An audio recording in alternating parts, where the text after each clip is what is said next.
আমি টেৰৰিষ্ট হ'ব নোৱাৰো। কবি ৰঞ্জিত পাটগিৰি। মা, পাৰিলে ক্ষমা কৰি দিবি। পিতাই, দায় দুখ নধৰিবি। গুৱাহাটীত চলাটো বহুত মুস্কিল। লাগ বুলিলেই এটা চাকৰি পোৱাটো সহজ নহয়। মানস ৰূপম শচীন্দ্ৰহঁতে আজিকালি আগতকৈ কমাই লিখে। মা, কবিতাৰে আমাৰ পেট নভৰে। সময় অপচয়ত বাদে আৰুনো কি কৰিছো?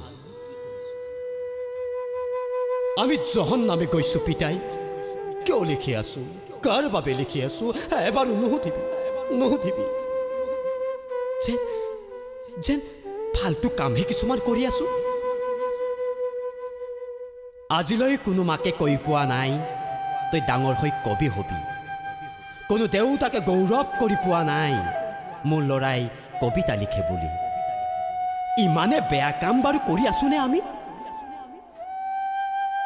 একোৱে কৰিব নোৱাৰাৰ বাবে কবিতা লিখা নাই মা। সকলো পাৰো আমি, সকলো কৰিব পাৰো।